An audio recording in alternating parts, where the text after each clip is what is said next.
자, 협의의 무건들이 계약의 무건들이 이렇게 되어 있습니다. 130조에 대리권 없는 자가 타인의 대리인으로 한 계약은 본인이 이를 추인하지 아니하면 본인에 대하여 효력이 없다. 그치? 본인에 대해서 추인하지 아니하면 뭐란 얘기죠? 무효다 그런 얘기입니다. 추인하게 되면은 소급해서 유효가 된다고 얘기했죠? 그렇습니다. 추인하지 아니하면 무효인데 그러면 추인하게 되면 소급해서 뭐가 된다? 유효가 된다. 자, 이렇게 해석하는 거고요. 넘겨보십니다. 넘겨보십니다. 그래서 최고권, 철회권 이런 것까지 지금 보실 필요는 없고요. 그 다음에 표현대리 125조 보이시죠? 예. 125조. 대리권 수요 표시에 의한 표현대리다. 이거라고 얘기했잖아요. 그죠? 그죠? 제3자에 대하여 타인에게 대리권을 수요함을 표시한 자는 그 대리권 범위 내에서 행한 그 타인과 제3자 간의 법률 행위에 대하여 책임이 있다. 전적으로 책임지는 거예요. 본인이. 그러나 제3자가 대리권 없음을 알았거나 알 수 있었을 때는 그러하지 아니하다. 상대방은 어떤 경우에 선이면서 무과실인 경우에만 보호가 되는 거예요. 그 다음에 오른쪽으로 가면은 권한을 넘은 표현들이다 이렇게 나오죠. 그죠? 예. 대리인이 그 권한 외의 법률 행위를 한 경우에, 권한을 초과해서 법률을 한 경우에 제3자가 그 권한이 있다고 믿을 만한 정당한 이유가 있는 때는 본인은 그 행위에 대해서 책임이 있다. 상대방이 뭐가 있다고? 정당한 이유가 있을 때는 본인이 책임진다. 그러니까 표현 대리는 이제 구분은 나중에 하기로 하고 전부 다 본인이 어떻게 한다 그래서 전적으로 책임진다 이거 있잖아요. 이 개념을 머릿속에 넣으시면 되는 거예요. 표현 대리는 본인이 원인을 제공하고 있는 거라고 얘기했죠. 그러니까 그냥 본인이 전적으로 책임지고 상대방을 보호하겠다. 이게 표현 대리 제도입니다. 그래서 권한을 넘은 표현 대리다. 자, 넘겨보시고요. 대리권 소멸 후의 표현 대리가 또 나오죠. 대리권의 소멸은 선의의 제3자에게 대항하지 못한다. 대리권이 소멸했다라고 해서 제3자에게 대항하지 못한다는 얘기는 본인이 전적으로 책임진다 그 얘기예요. 이것도. 아시겠죠? 그렇습니다. 제3자가 과실로 인하여 그 사실을 알지 못한 때는 대항할 수 있다. 그러니까 선의 무과실의 제3자를 보호하고 선의 무과실의 제3자를 보호하고 본인이 전적으로 책임지는 제도다. 그게 뭐라고요? 표현대리 제도다. 아시겠습니까? 그러면 지금 크게 둘로 나눈 거 한번 볼게요. 표현대리는 125조, 126조, 129조 이렇게 세 군데 있는데 모두 다 본인이 전적으로 책임을 지니까 누구를 보호하기 위한 제도예요? 상대방을 상대방을 위한 제도죠. 그럼 여기서 추가적으로 한번 보세요. 표현대리 제도 자체가 상대방을 보호하기 위한 제도면은 상대방만이 표현대리를 주장할 수 있는 거예요.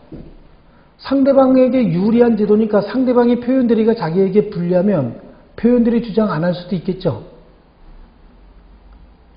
표현대리 제도는 누구를 보호하기 위한 제도라고요?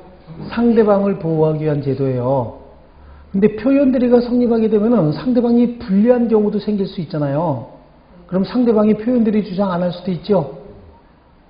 상대방이 주장 안 할 수도 있어. 왜냐하면 상대방을 보호하기 위한 제도이기 때문에 상대방만이 표현대리 주장할 수 있는 거예요. 만약에 상대방을 보호하기 위한 제도인데 상대방이 주장하지 않아도 표현대리가 성립한다. 그래서 상대방에게 손해가 생긴다. 그럼 보호가 되는 거야 안 되는 거야? 안 되는 거잖아요. 그러니까 표현대리 제도는 상대방을 보호하기 위한 제도이기 때문에 상대방만이 주장할 수 있고 상대방 시각에서 표현 대리가 오히려 자기에게 불리하다고 인정이 되면 그때는 어떻게 해야 될까요? 그러면 무권 대리로서 무효 주장해 버리는 거야. 우리 지금 무권 대리 속에 표현 대리와 협의의 무권 대리가 성립한다 이렇게 얘기했잖아요. 그러니까 결국은 표현 대리도 협의의 무권 대리도 결론은 뭐예요? 무효라고. 그러니까 표현 대리가 성립함에도 불구하고 상대방이 자기에게 불리할 것 같으니까 표현 대리를 주장하지 않고 있어요. 그리고 무권 대리를 주장한다. 그럼 그냥 이게 뭐하고 똑같아요? 이거하고 똑같은 효과가 나타나는 거예요.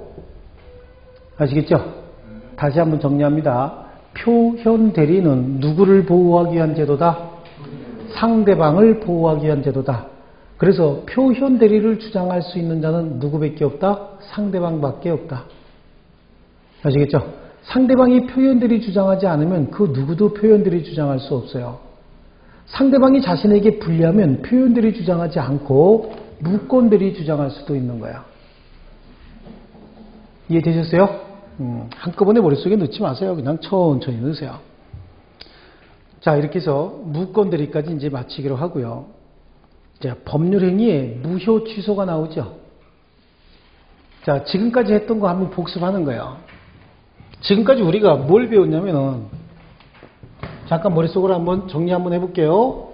지금 머릿속에서 우리 처음에 민법의 법원 공부했죠? 민법의 법원, 그 다음에 신의 성실 이거 공부했고, 그 다음에 자연인 했잖아요. 자연인. 그죠? 태아도 공부했고, 미성년자, 그죠? 피성년 후견인, 피한정 후견인, 피특정 후견인 이런 거 공부했어요. 그 다음에 법인 했어요. 자연인, 법인 하기 전에 우리 실종선고제도, 부재자 재산보호제도 이것도 했잖아요. 그죠? 그 다음에 실종선고제도 했고요. 그 다음에 법인 했어요. 법인하고 난 다음에 이제 권리의 주체가 끝났으니까 권리의 객체했죠? 그 다음에 법률행위, 권리의 변동 지금 하고 있는 거야. 권리의 변동은 둘이서 법률행위 하니까 권리가 변동이 생기잖아요. 근데 둘이 직접 법률행위 하지 못할 일이 생겼을 때는 어떻게 하고? 대리인을 통해서 하고. 체계적으로 나가는 거야. 요번에 무효 취소는 뭐냐면은 그 법률행위를 무효로 만든다. 처음부터 무효인 경우도 있어. 처음부터 효력이 발생하지 않는 법률행위도 일정 부분이 있고, 또 처음에는 유효지만 나중에 취소권을 행사해서 처음부터 무효인 것으로 돌리는 취소도 있어요. 처음에는 지금 우리가 공부하는 이 시점에서는 무효하고 취소가 잘 구분이 되지 않습니다. 어쨌든 지금까지 배운 법률행위가 언제 무효가 되고 언제 취소할 수 있느냐라고 하는 건데, 이걸 지금부터 공부하는 거예요. 그러니까 무효는 뭐고 취소는 뭐냐라고 하는 개념부터 한번 정리하겠습니다. 자, 무효라고 하는 건 무효든 취소든 일단 성립한 법률행위예요. 성립해 있는 거야. 취소할 수 있는 법률행위다 라고 하는 것도 일단은 성립해 있는 법률행위를 그 내용으로 하고 있어요. 성립해 있는 법률행위가 처음부터 효력이 발생하지 않는 것으로 확정이 되어 있대요.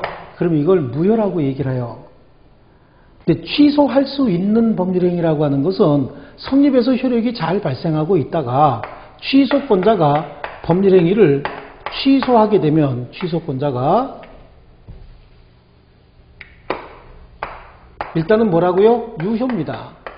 유효인 법률행위를 취소권자가 취소를 하게 되면은 취소권 행사에 의해서 법률행위 성립 당시로 되돌아가서 무효가 돼버리는 거야. 무효가 된다. 이걸 뭐라 그래요? 취소다라고 얘기하는 거야. 그러니까 취소권자가 취소권을 행사하기 전이면 이거는 무효고 이건 유효죠. 근데 취소권자가 취소권을 행사하고 나면은 무효하고 취소하고 법률효과는 똑같아요. 그러니까 취소할 수 있는 법률행위는 일단 뭐죠? 유효입니다. 그런데 취소하게 되면 그 다음부터는 뭐가 돼요? 소급해서 처음부터 무효인 것으로 취급되는 거야. 그러니까 취소권 행사하기 전에는 정반대의 효과가 나타나고 취소권을 행사하게 되면 똑같은 효과가 나타나는 거죠. 자, 여기에 이제 이론적으로 좀 복잡한 얘기들이 나와요. 취소도 무효도 절대적 사유가 있고 상대적 사유가 있다 이렇게 얘기를 해요. 그래서 절대적 무효가 있고 상대적 무효가 있다 이렇게 얘기를 하는데,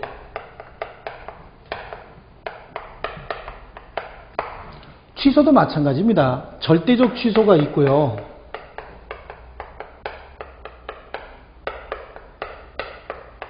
상대적 취소가 있다 이렇게 얘기를 합니다. 상대적 취소 그래요. 절대적이다 상대적이다 라고 하는 거 그거 하기 전에 일단 무효는 처음부터 법률행위 성립만 했지 처음부터 효력이 발생하지 않는 것으로 확정이 되어 있는 거죠. 그치? 법률행위 성립만 되어 있지 처음부터 효력이 발생하지 않는 것으로 확정이 되어 있어요. 그러니까 이거는 무효는 누구에게나 무효인 거야. 원칙이. 그래서 이거는 무효는 누구나 주장할 수 있어요. 누구나 주장할 수 있고 언제나 주장할 수 있는 거야. 이 세상 사람 누가 쓱 봐도 저거 무효네. 이렇게 할 수 있는 거야. 누구나. 그리고 시간이 지난다고 해서 무효가 유효로 바뀌는 일이 없어요. 그러니까 언제나 주장할 수 있어요. 시간이 경과된다고 해서 특별히 어떤 다른 일이 생기지는 않습니다. 그래서 누구나 언제나 주장할 수 있는 게 뭐다? 무효다. 근데 그 중에서 절대적 무효다라고 하는 건 이 무효를 선의의 제3자에게도 주장할 수 있대요. 선3자에게도 주장할 수 있으면 어떻게 된다? 절대적 무효다. 선의의 제3자에게는 주장할 수 없다. 그럼 그걸 뭐라 그래? 상대적 무효다라고 얘기하는데 이게 무슨 소리냐면 갑하고 을이 어떤 법률행위를 했어요. 근데 이 법률행위가 무효래요. 무효인데 무효행위의 기초에서 지금 갑이 가지고 있는 물건을 을에게 매매계약을 체결했는데 매매계약이 무효래요. 무효면은 누가 소유자야? 갑이 소유자고 을은 소유권 취득한 적이 없어. 처음부터 효력이 발생하지 않은 거죠. 그러니까 처음부터 을에게 소유권 이전 등기가 된 적은 없는 거야. 소유권이 이전된 적은 없는 거예요. 근데 겉으로 봐서는 을이 소유자처럼 보이거든요. 등기가 얘 이름으로 돼 있으니까. 그러니까 을이 그걸 제3자 병에게 팔았대요. 지 것도 아닌데 지 이름으로 뭐만 돼 있다고? 등기만 돼 있어요. 이 등기는 무효등기거든요. 무효등기인데 지가 소유자처럼 얘한테 팔았고 얘는 어떤 사람이다? 선이다 라고 하는 거야. 이때 이 법률행위는 무효죠. 이 무효를 가지고 선의의 제3자에게 대항할 수 있는 경우도 있고 대항할 수 없는 경우도 있잖아요. 이 무효를 가지고 제3자가 선의인 경우에도 제3자에게 무효야! 라고 주장할 수 있으면 대항할 수 있다고 얘기하는 거고 무효야! 라고 주장할 수 없으면 대항할 수 없다 그런 얘기거든요. 이 무효를 가지고 제3자 누구에게나 무효를 주장할 수 있으면 그 무효를 무슨 무효라고 불러요? 절대적 무효라고 부르고 선의의 제3자에게 대항할 수 없으면 이 무효를 뭐라고 그래? 상대적 무효다 이렇게 얘기한다고요. 취소도 마찬가지예요. 유효인 법률행위를 취소하게 되면 뭐가 돼버려요? 무효가 돼버리잖아요. 그렇죠? 무효가 되고 난 다음에 그 무효를 가지고 제3자, 새로운 이해관계 맺은 제3자에게도 무효 주장할 수 있으면 그건 절대적 취소고요. 선의의 제3자에게는 무효 주장할 수 없으면 그게 뭐가 되는 거지? 상대적 취소가 되는 거야. 취소하고 난 다음에 취소하게 되면 뭘로 바뀐다 그래서 무효로 바뀐다 그랬잖아요. 그 무효의 효과를 제3자에게 주장할 수 있으면 무슨 취소? 절대적 취소. 주장할 수 없으면 무슨 취소? 상대적 취소. 아시겠죠? 그렇습니다. 그래서 이 상대적 무효다 또는 상대적 취소다라고 하는 거 이거는 우리가 앞에서 배웠던 비통착사강 아세요? 비통착사강 그래. 제가 이거 하면서 뭐라고 얘기했냐면 이게 시험에 직접 나오는 건 아니지만 암기해 두면 뒤쪽 가갖고 편할 거다 이런 얘기를 했어요. 비진이 표시의 무효, 선의의 제3자에게 대항할 수 없고요.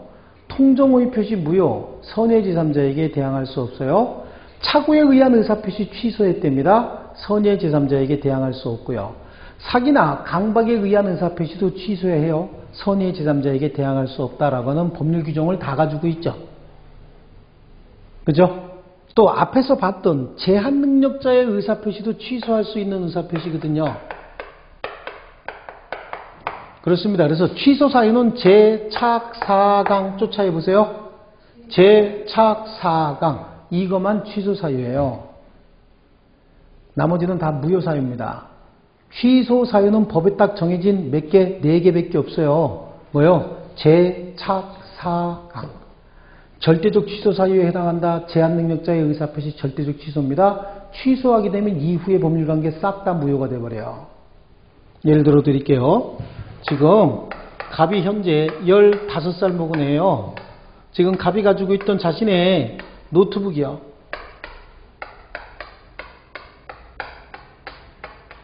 자신의 노트북이에요. 50만원짜리예요. 50만원짜리를 지금 을에게 양도하고 있습니다. 근데 을이 갑이 불쌍하니까 얼마 주고 있는 거야? 500만원 주고 있는 거야. 500만원 주면서 힘내서 용기 내서 열심히 살아야 돼. 그러면서 눈물도 같이 흘려줬어요. 얘가 뭐라고 얘기했냐면은 어머니는 편찮으시고요. 아버지는 안 계십니다. 이렇게 얘기한 거야. 어머니는 감기 걸려서 편찮으시죠? 아버지는요, 회사가 가셨기 때문에 댁에 안 계시는데 아주 깜찍하게 이렇게 거짓말했어요. 그러니까 중고 컴퓨터 도매상 하시는 을이 자기 어릴 때 생각이 나니까 돈을 500만 원이나 주면서 용기 내서 잘 살아라 라고 얘기를 한 거야. 근데 이 녀석이 지네 반 친구들 다 데려다가 밤새 술을 먹었어요. 이거 갖고. 그래서 얼마나치 먹었냐면 499만 원어치 술을 먹었습니다. 그래요? 영수증이 있겠죠? 그 다음에 1만 원 이게 뭐야? 현금이요. 현금 1만 원 가지고 와서 그 다음에 와서 뭐라는 거죠? 아유, 저는 제한능력자가 의사표시했네요. 뭐 하겠다는 얘기죠? 취소하겠다라고 얘기한다고. 취소할 수 있거든요. 근데 이 중고 컴퓨터를 을이 가지고 있으면 그냥 가볍게 돌려주고 10,000원만 받으면 돼. 제한능력자 측에서는 언제나 현존이익만 주면 되니까. 그런데 이걸 병에게 팔았대요. 수리해서 55만 원에 조금 손봐서 팔았고, 병은 이걸 또 정에게 60만 원에 팔았답니다. 정은 또 무에게 65만 원 받고 팔았대죠. 100번이 거래가 있었대. 100번이 거래가 있어도 취소하게 되면 이 취소는 무슨 취소라 그랬어요? 절대적 취소라고 얘기했죠. 이후에 법률관계 뭐가 돼? 싹 다 소급해서 무효가 돼버리는 거야. 그럼 이 컴퓨터 거꾸로 와서 어떻게 돼? 가볍게 돌려줘야 된다고. 아시겠어요? 이런 걸 뭐라고 얘기해요? 절대적 취소다라고 얘기하는 거야. 제3자가 선의가 됐든 악의가 됐든 취소하게 되면 아무도 보호되지 않습니다. 그러니까 선의의 제3자에게도 주장할 수 있는 취소 무효를 절대적 무효, 절대적 취소다 이렇게 얘기를 하는 거예요. 근데 선의의 제3자에게는 대항할 수 없는 무효를 뭐라 그래요? 상대적 무효, 상대적 취소다 이렇게 얘기합니다. 그럼 여기서 지금 우리가 비통착사강이라고 하는 것들은 선의의 제3자에게 대항할 수 없다라고 하는 법조문을 다 가지고 있다고 말씀드렸잖아요. 그러니까 선의의 제3자에게 대항할 수 없는 것이고, 제한능력자의 의사표시는 선의의 제3자가 선의가 됐든 악의가 됐든 싹 다 소급해서 무효가 돼버린다고 얘기했죠. 이건 절대적 취소 사유에 해당하는데, 그럼 나머지 배운 법률행위는 다 뭐예요? 절대적 무효인 거야. 싹 많아요. 여기 이제 나중에 가면은 강의원에 가면 그래요. 강의원에 가면 확 103도 팔고 104도 판다 이렇게 해서 암기시킬 거예요. 이거는 강행규정을 위반한 법률행위, 의사무능력자의 법률행위, 원시적 불능인 법률행위, 목적을 확정할 수 없는 법률행위, 103조 반사회적 법률행위, 104조 불공정한 법률행위. 이거는 무효인데 절대적 무효다. 이 무효를 가지고 이후에 법률관계 맺은 자가 선의가 됐든 악의가 됐든 전부 무효 주장할 수 있다. 이렇게 해서 이제 공부할 거라고. 이건 나중에 암기할 건데 뭐라 그랬어? 강의원이 한의원인가 봐요. 한의원. 그런데 거기서 확 103 뭐야? 흰삼이죠? 흰삼 파는 건 좋아. 근데 104 흰뱀도 판대. 104 팔다가 걸리면 뒤지죠? 104 뭐예요? 104 흰뱀. 영물이래죠. 남자들의 로망 아니요. 먹으면 좋대요. 이거. 뭐에 좋은지 아직 잘 모르겠는데 104 보신 적 있어요? 104? 못 봤어요? 흰뱀? TV에서 보셨어요? 아주 영물이에요. 저는 이제 흰뱀 요만한 거 한번 봤는데 옛날에 우리 군대에서 우리 후배 병사 하나가 뱀을 그렇게 잘 잡아요. 하여튼 걔는요. 그러니까 훈련만 나가면은 뱀의 선수야. 그냥 뱀 잡아갖고 오는 거야. 겨울에 훈련 나가면 뱀꿀 파가지고 따블백으로 하나씩 걸 들고 와요. 뱀을. 그래갖고 전부 해가지고 충 있다고 그냥 아주 바짝 구라 그러고 이건 충 없다고 걔가 다 판정해줘서 다 먹고 그랬어요. 그때 막 이렇게. 참 많이 고소 먹었죠. 뱀 참 많이 먹었어요. 걔가 여름에 한 마리 잡았는데 흰뱀인데 흰뱀 이렇게 보면요. 창자하고 내장까지 다 보여요. 투명해갖고 거의 들여다 보여요. 그거 이렇게 물러매갖고 우리 대대장 어디로 가져갔는데 아마 여단장 갖다 줬을 거예요. 이거 해야 되죠? 네. 그거 받고 진급 안 시키면 안 되지. 그죠? 그거 영물이랬는데 그거. 그렇습니다. 하여튼 그렇습니다. 이 강의원에 가면 겁도 없이 확 모두 팔어 103. 흰삼 파는 건 괜찮죠? 104 팔면요. 절대적으로 무효예요. 걸리면 뒤지는 거야. 아시겠죠? 뭐라 그랬어요? 강의원에 가면 확 103도 팔고 104도 판다 그랬죠? 시키는 대로 암기해요. 점잔 떨어봐야 떨어지면 망신당해요. 그러니까 시키는 대로 암기하세요. 시키는 대로 하시는 분이 무조건 붙어요. 시키는 대로 하시는 분이 무조건 붙어. 제가 이제 요번에 하면 여러분하고 15년 차예요. 15년 차. 그냥 시키는 대로 하시는 게 제일 나아요. 아시겠죠? 나는 여기에 오면은 별로 경력 안 되는 거예요. 여기 회계 선생님은 지금 그죠? 회계 선생님은 굉장히 오래 되셨어요. 나보다 2배 더 되셨어요. 회계 선생님은요. 시설개론 선생님은 아마 저만큼은 안 됐을 것 같은데 모르겠어요. 시설개론 선생님도. 시설개론도 수업하나요? 다음 달부터 하나요? 그렇습니다. 여기 회계 선생님은 30년 넘으셨을 거예요. 예. 노련하죠? 그런 분들은 엑기스 예, 나중에 다 해드려요. 지금부터. 엑기스야. 기초이론에도 잘 모르는데 엑기스 얘기하면 어떻게 돼요? 설사해.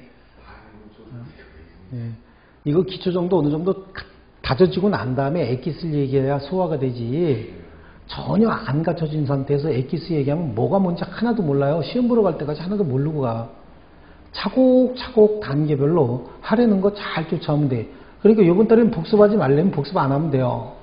복습하면 머리 아파서 다음 주에 더 헷갈려요. 그러니까 복습하지 말고 가만히 듣고만 계세요. 잘 듣고 필기도 할 필요 없어. 줄 칠 필요도 없고. 줄 칠 거 있으면 다 알아서 줄 쳐드려요. 줄 치라고. 그럼 줄 치는 부분만 잘 보시면 60.5 그래도 맞아요. 그러니까 줄 치라고 다 해드리니까 줄 칠 것도 없고 이 책 그냥 가볍게 이렇게 왔다 갔다 하면서 얇잖아. 그죠? 그냥 재미삼아 소설책처럼 이렇게 한 번씩 쓱쓱 읽어보고 모르는 부분이 있으면 어떻게 해야 될까요? 모르는 부분이 있으면 넘어가야지. 그건 뭘 또 적어 갖고 와서 질문도 하고 그러지 말라니까. 그냥 넘어가세요. 넘어가시면서 이런 게 있었다 저런 게 있었다 들은 것 같다라고 하는 느낌을 가지고 11, 12월 달에 수업을 하면은 정말로 이상하게 그러고 이해가 된다고. 아시겠죠? 선행학습의 효과라고 하는 게 사실은 아이들 학원에 보내서 막 때려잡듯이 집어넣는 게 아니라 느낌을 이렇게 가지고 있으면 그 다음번에 정말로 자기도 잘 모르는데 이해가 되는 부분이 생긴다고요.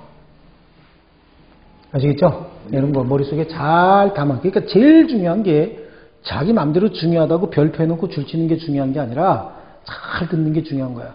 이거 벌써 강의원 103, 104 이거 그냥 강의원 확 103, 104 이런 거 암기 돼버리잖아요. 그냥 비통 착사강 하라 그랬으니까 비통 착사강 암기해 놨을 테고 이거 그냥 현장에서 암기하는 거지 집에 가서 암기하는 게 아니야. 지난번에 암기한 거 잊어버렸다가 지금 하니까 비통 착사강 기억나죠 또? 집에 가서 복습하면서 암기했어요? 안 했잖아. 안 했어도 이렇게 기억이 난다고요. 요게 몇 번 반복이 되면 자기께 되니까 아주 천천히 느긋하게 하시면 돼요. 아시겠죠? 네. 자, 그래. 무효, 취소 이런 게 있어요. 그래서 법률행위 무효와 취소 중에서 법률행위가 무효면 그 내용에 따른 법률효과는 발생하지 않습니다. 자, 그러면 처음부터 법률효과가 발생하지 않으니까 이행 전이면 이행할 필요가 없죠. 주기 전이면 줄 필요가 없죠. 나하고 이거에 대해서 매매계약을 체결했어요. 내가 소유권 이전 등기해 주기로 했다고 이걸 아니면 목적물 인도해 주기로 했어요. 근데 그 계약이 무효래요. 그럼 무효인 경우에는 줄 필요 있어요 없어요? 처음부터 법률효과는 발생하지 않으니까 줄 필요가 없죠. 근데 이미 줬으면 어떻게 해야 돼요? 안 줘야 될 걸 준 거잖아요. 상대방은 지금 부당이득을 취하고 있으니까 어떻게 돌려달라고 얘기한다고 그걸 부당이득 반환 청구다 이렇게 얘기하는 거예요. 아시겠죠? 그러니까 이행 전이면 이행할 필요가 없고 이미 이행했으면 어떻게 한다고 부당이득으로서 반환 청구할 수 있다. 아시겠죠? 자, 그거고요. 그래서 이미 이행한 경우에는 부당이득 반환의 문제가 발생을 하는데 자, 무효의 종류는 절대적 무효와 상대적 무효가 있다. 자, 거기 잠깐만 들까요? 칠판 보지 마시고 내 눈만 쳐다보세요. 절대적 무효는 무효를 가지고 제3자가 선의가 됐든 악의가 됐든 전부 무효라고 주장할 수 있는 것들이라고 얘기했죠. 뭐라고 얘기했지? 어떤 게 있다고? 강의원에 가면 확 백삼백사 판다 그랬죠. 머릿속에 들어와 있는 거야 이게. 그리고 오늘 집에 가서 잊어버리면 돼요. 그럼 다음번에 무효 취소할 때 그때 한 번만 딱 떠올려 놓으면 이제 안 잊어버린다고. 악착같이 외우면은 맨날 잊어버려요. 아시겠죠? 그렇습니다. 강의원 가면 확 백삼백사 판다. 그럼 이제 강이 뭐고 의가 뭐고 원이 뭐냐라고 하는 건 다음에 하면 돼. 그래서 이제 차곡차곡 하나씩 쌓아나가는 거예요. 기초부터. 아시겠죠? 자, 그래요. 근데 그 무효가 전부 무효도 있고 일부 무효도 있다. 그런데 오른쪽 페이지에 가면은 제 137조에 법률행위의 일부 무효인데 법률행위의 일부분이 무효인 데는 그 전부를 무효로 한다. 이게 원칙인 거고요. 그러나 예외적으로 이걸 이제 그러나 이런 걸 단소조항이라고 얘기해요. 그러나 그 무효 부분이 없더라도 법률행위를 하였을 것이라고 인정될 때 나머지 부분은 무효가 되지 않는다. 그래. 자, 우리 137조에서 한 번 더 눈으로 읽어보시면서 제 말씀 한번 들어보세요. 137조에서 얘기할 때 법률행위 일부가 무효면 전부 무효를 원칙으로 하되 무효인 부분이 없더라도 법률행위를 하였을 것이라고 인정이 되면 그 부분만 무효로 하고 나머지는 유효로 하겠다 그런 얘기거든요. 아시겠죠? 잠깐만 여기 제가 이제 뭐 하나 그려볼게요. 이렇게 이제 주된 건물이 있고 부속 건물이 이렇게 있었대요. 여기 대문이 있어요. 그리고 여기에 이렇게 길이에요. 지금 갑소유의 이 부동산을 을이 사고 있는 거예요. 을이 매수합니다. 매수하면서 자 이거 합쳐서 얼마야? 10억이요. 10억에 매매하기로 했어요. 이렇게 된 걸. 그런데 이행하기 전에 중간에 계약 체결하고 난 다음에 이게 붕괴가 돼서 없어졌대요. 그러면 법률행위 중에 일부가 무효가 됐다 그런 얘기죠. 그럼 원칙이 뭐야? 전부 무효가 되는 거예요. 근데 예외적으로 을이 어차피 지가 이거를 사면은 이 집을 사면 이걸 철거하려고 그랬대요. 철거해서 여기다 주차장 만들려고 그랬어. 왜냐면 지한테는 이런 차가 있거든. 이런 차가 있으니까 여기를 주차장으로 만들려고 했다고요. 그럼 을 입장에서 봤을 때는 무효인 부분이 없더라도 법률행위를 하였을 것이다 라고 인정이 되죠. 그때는 어떻게 할 수 있어요? 요것만 가지고 유효로 만들 수도 있다는 거예요. 이해되셨어요? 법조문 읽으면서 자, 법조문 여러분 눈으로 한번 보세요. 법률행위의 일부가 무효인 경우에 전부를 무효로 한다. 그러나 무효인 부분이 없더라도 법률행위를 하였을 것이다 라고 인정되면 나머지 부분은 그러하지 아니하다죠. 나머지 부분은 뭐가 된다고 그러면 유효가 된다. 그런 얘기예요. 그리고 다시 여기 한번 보고서 봅니다. 법률행위 일부가 무효면 전부를 무효로 원칙으로 하되 무효인 부분이 없더라도 법률행위를 하였을 것이다 라고 인정이 되면 나머지 부분은 뭐가 된다고요? 유효가 된다. 이걸 일부 무효의 법리다 이렇게 얘기합니다.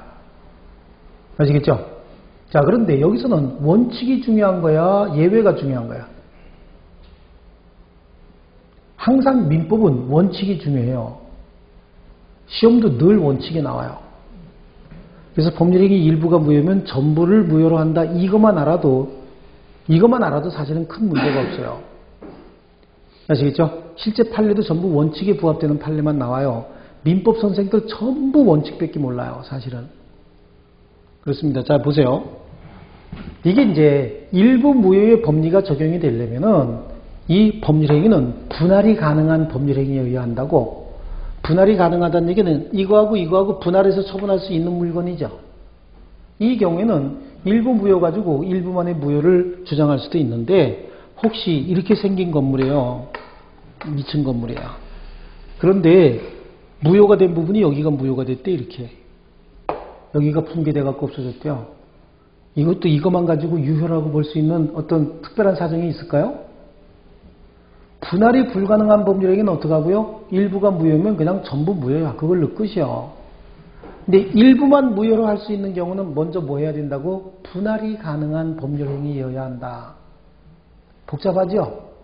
그렇습니다. 그리고 무효인 부분이 없더라도 법률행위를 하였을 것이다 라고 인정돼야 된다고. 그럼 나머지 부분만 가지고 뭐가 될 수 있어? 유효가 될 수 있다 그런 얘기죠? 원칙이 중요하다 그래서 예외가 중요하다 그랬어요. 원칙이 중요합니다. 언제나 민법은 원칙이 중요합니다. 원칙에서 7, 80%가 나와요. 예외는 잘 손대지 않습니다. 아시겠죠? 그러니까 법률행위 일부가 무효면 전부 무효를 원칙으로 한다. 자, 그거 기억하시면 되는 거야. 그 다음에 확정적 무효. 거기 무효의 종류 중에서 전부 무효, 일부 무효 42페이지 한번 다시 가보세요. 전부 무효에다가 밑줄 쳐놨죠? 그죠? 왜 그래? 일부가 무효면 전부 무효를 원칙으로 하는 거죠? 그 다음에 오른쪽 페이지 가면 확정적 무효와 유동적 무효. 그런데 확정적 무효. 무효면 무효지. 그러니까 확정적 무효를 원칙으로 하는 거죠? 유동적 무효는 우리 앞에서 배웠다고. 무권대리 행위는 무효는 무효돼. 본인의 의사 여부에 따라서 유효로도 바뀔 수 있는 무효였죠.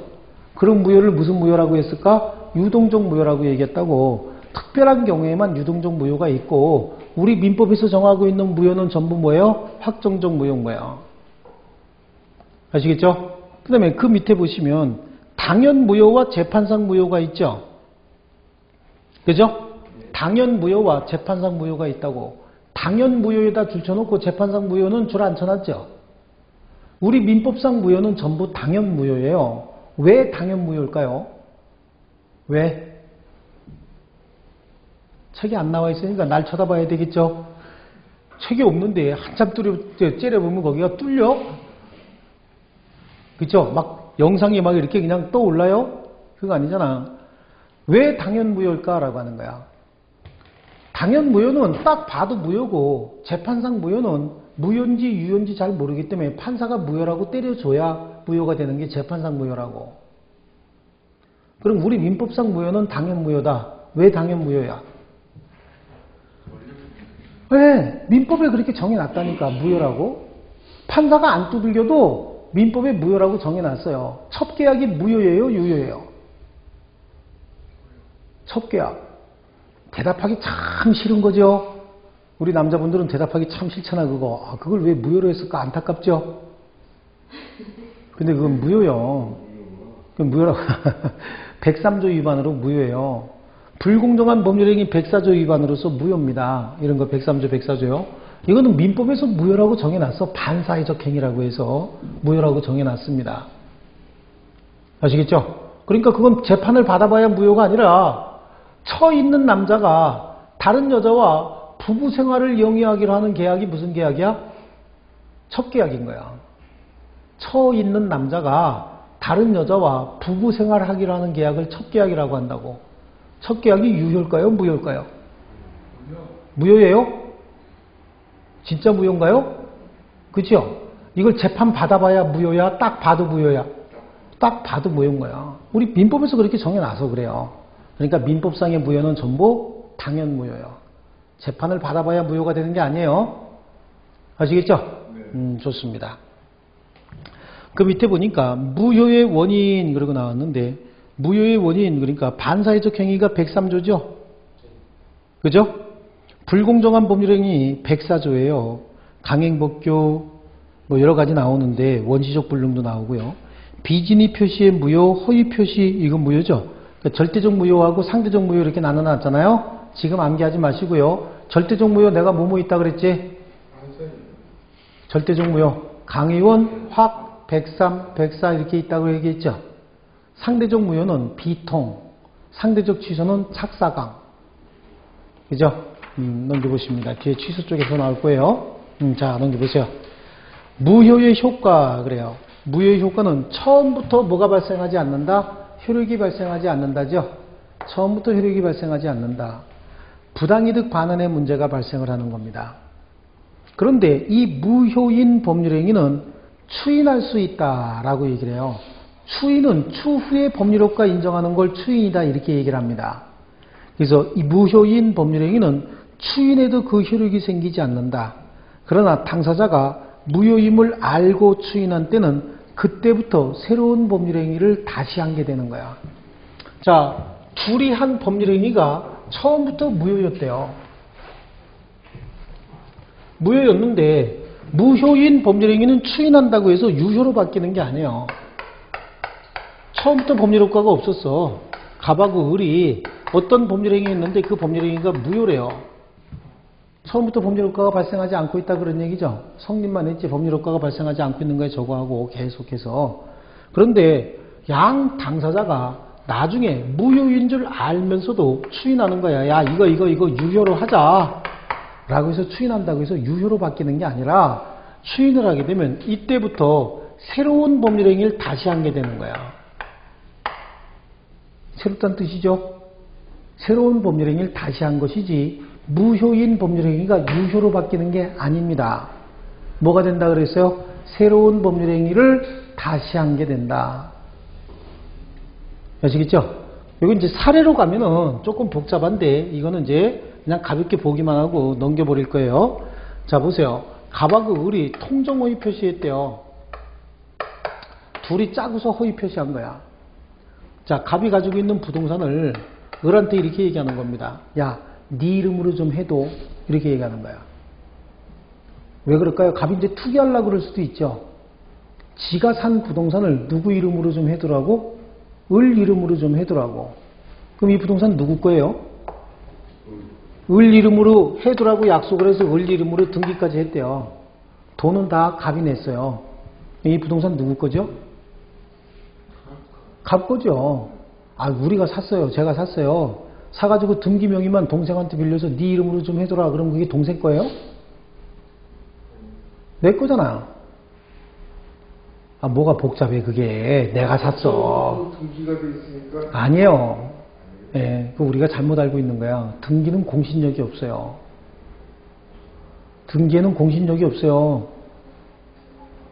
아시겠죠? 실체 권리가 중요한 거지 등기 내용이 중요한 게 아니에요. 그래서 등기 내용만 믿고 거래한 사람은 보호되지 않습니다. 아시겠어요? 그럼 뭐 믿고 거래해야 돼요? 믿고 거래할 게 뭐 있어요? 그래도 등기밖에 없어요. 근데 그 등기가 무효 등기다라고 하면 그 사람 보호되지 않습니다. 자, 요거 제가 하나 설명해 드려 볼게요.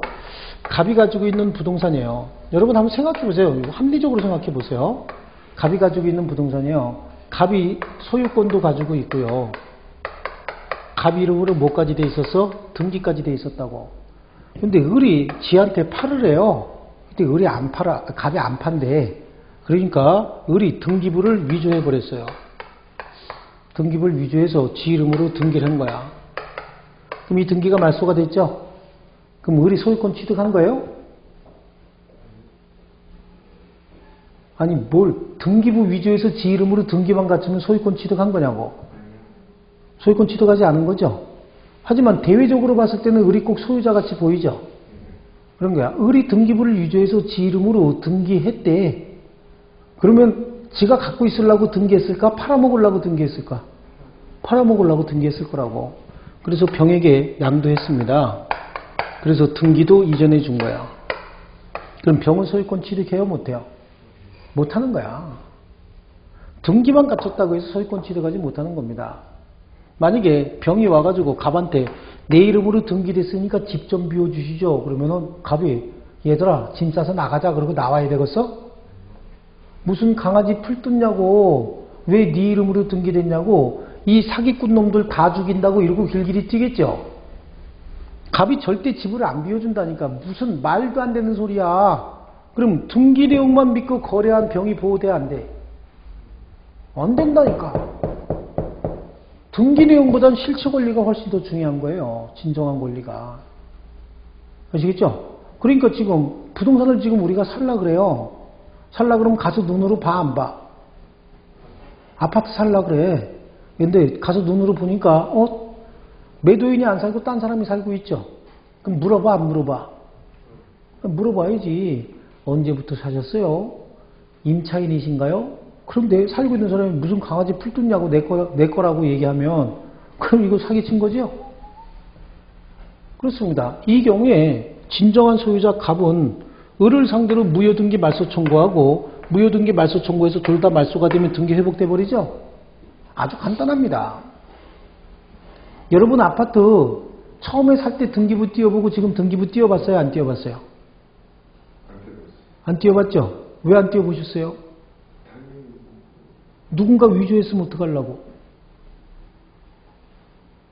아무 문제 안 생긴다니까. 누군가가 위조했어도 내 권리에는 변동이 있어요, 없어요? 없어. 등기부 위조 100번 해도 이 등기 내용만 믿고 거래한 사람 절대 보호되지 않아요.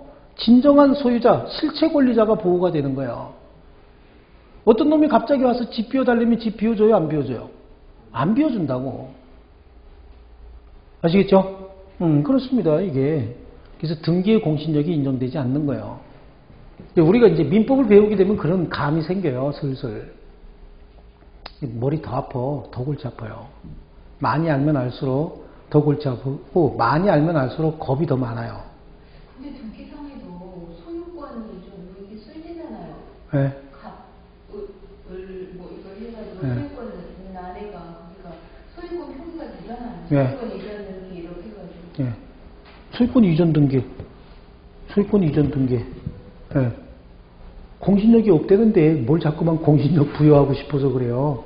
아니 등기상에 보면 보면 소유권으로 되어 있어요. 소유권 돼 있잖아요. 근데 무효잖아.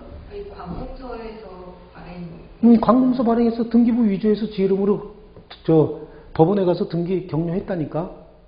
등기권리증 같은 거 얼마든지 위조해서. 그걸 안 믿고 거래를 한다면 뭘 믿고? 그러니까 가서 보라니까요.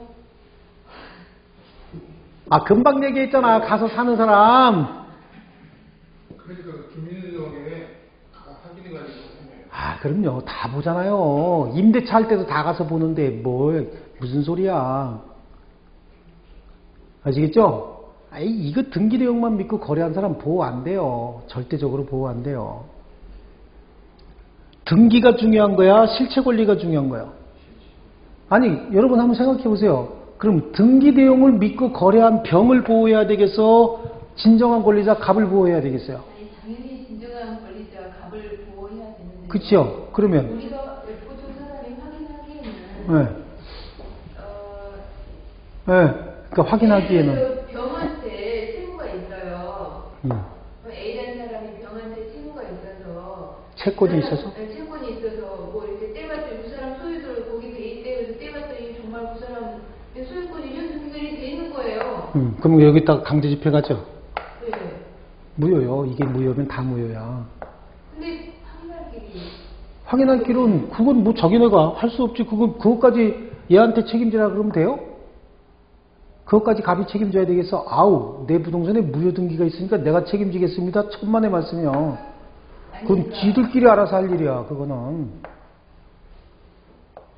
지들끼리 알아서 할 일이요. 그것까지 어떻게 이 사람들이 다 알아서 해줘요? 아니 그러면 네. A는 선의의 또 피해자가 될 수가 있잖아요. 아니 그러면 이 사람을 피해를 줘야 돼? 이 사람을 피해를 줘야 돼? 아니 그러면 A는 저기 네. 명의 등기부등본을 보고 예를 들어서 뭐 이렇게 했단 말이에요. 네. 뭐 빌려주고 채권 네. 관계가 이루어졌는데. 예. 자꾸만 자 보세요.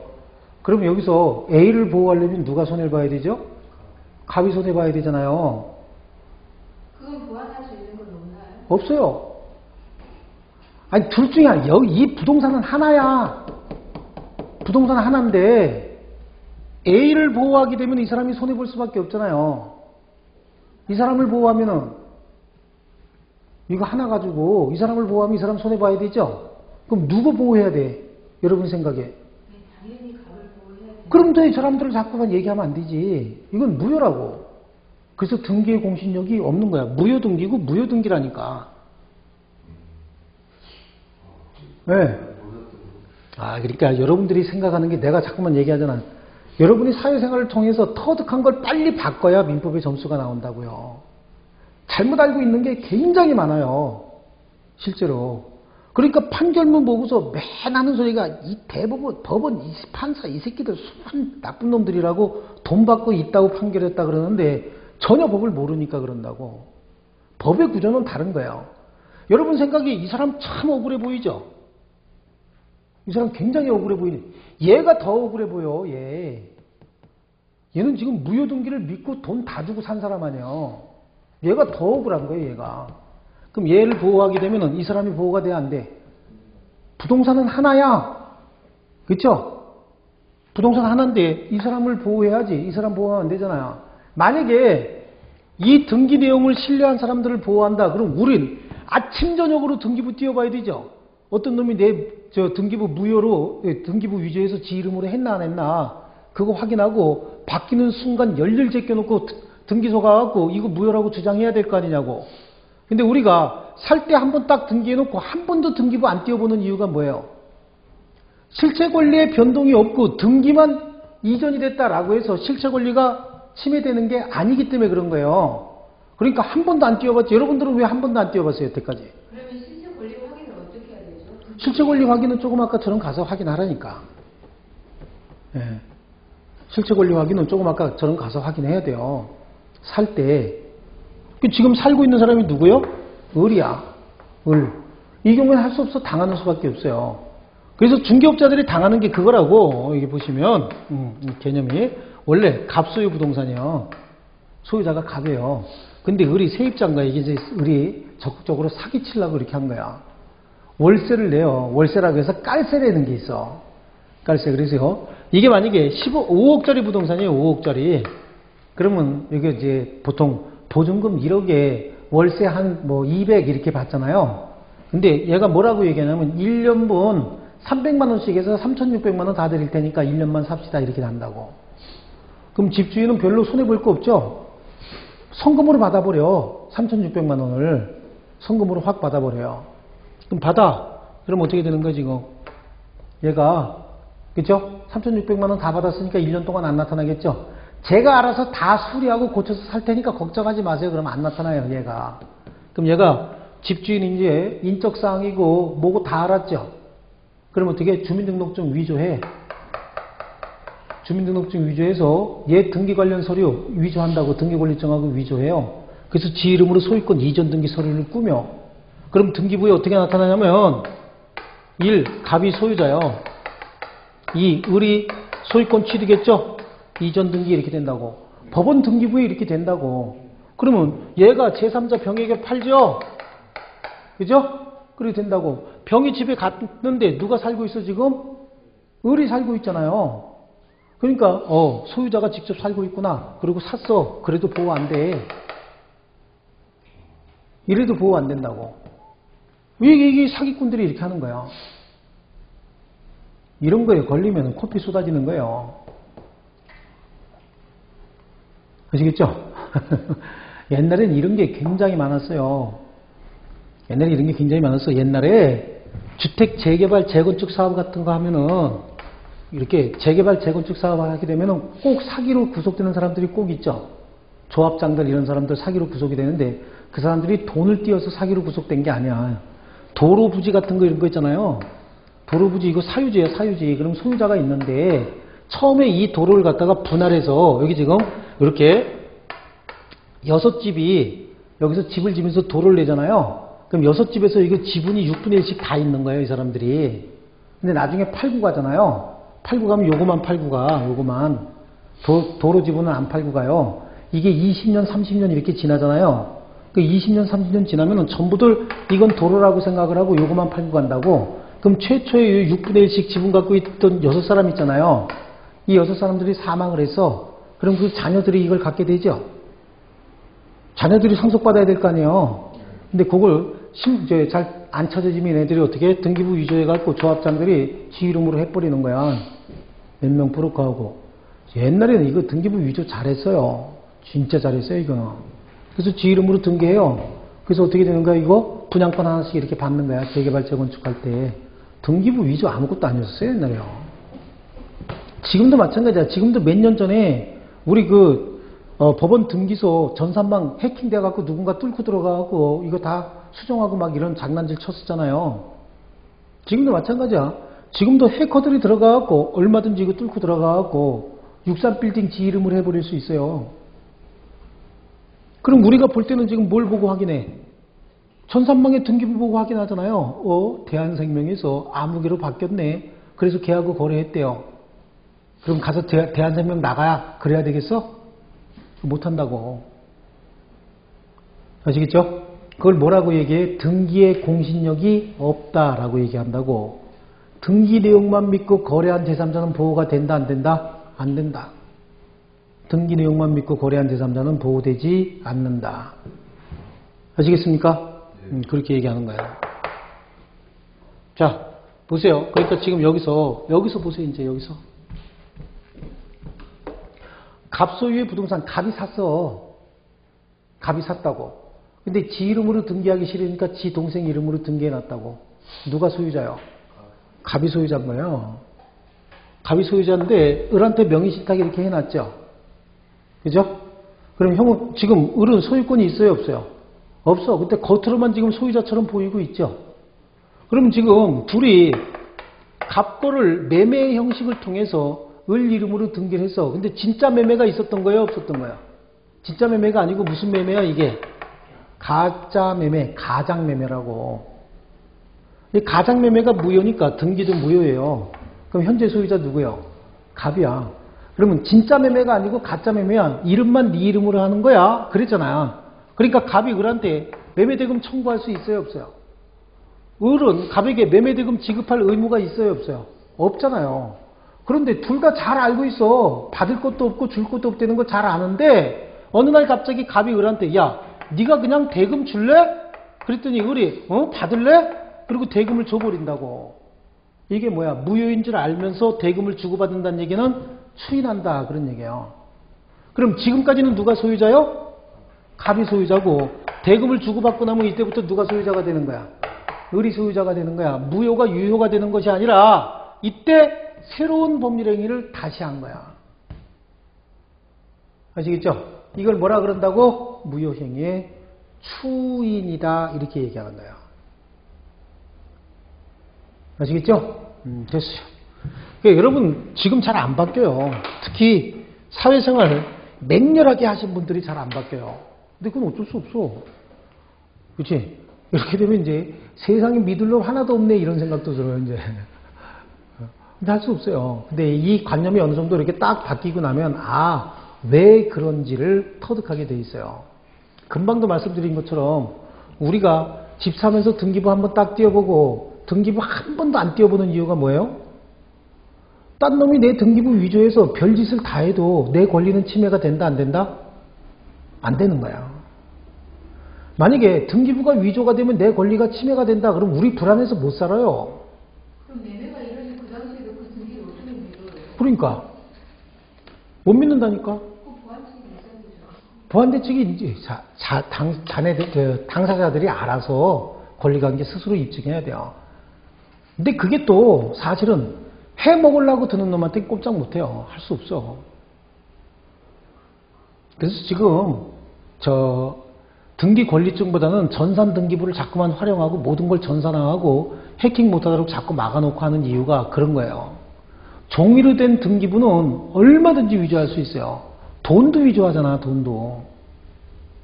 그죠? 그렇기 때문에 종이로 된 그 등기 권리증은 얼마든지 위조할 수 있어요. 그런 부분이 굉장히 많아서 종이로 된 등기 권리증 이제 없애고 전부 전산 등기 기록으로 남겨놓으려고 한다고. 옛날에 손으로 쓰는 거 이건 정말 아무것도 아니었어요, 진짜. 또 등기관이 쓰다가 잘못 쓰는 경우도 많잖아요. 옛날에 손으로 쓸 때는요. 그렇습니다. 그래. 민법 배울수록 조금 불안해지는 게 많죠. 근데 여기 어느 정도 지나고 나면은 스스로 조금 또 깨우쳐요. 깨우치고 나면 이게 어느 정도 안전한 거구나. 이게 더 안전한 거구나 라고 하는 걸 알게 돼 있어요. 그래서 지금 무효행위에 뭐까지 했어요? 추인까지 했죠. 그 다음에 거기 무효행위의 전환, 그죠? 여기서부터 다음 시간에 계속할게요. 좋습니다. 질문이요. 이번 반은 질문이 많아요. 근데 그게 굉장히 좋은 거예요. 작년에는 요맘때 질문이 없었어요. 질문이 하나도 없었는데 이번 반엔 질문이 많아요. 질문 많이 하셔야 돼. 그래서 여러분들이 의식을 빨리빨리 바꾸는 게 제일 중요해요. 자, 수고 많이 하셨어요. 다음 주 뵐게요. 예.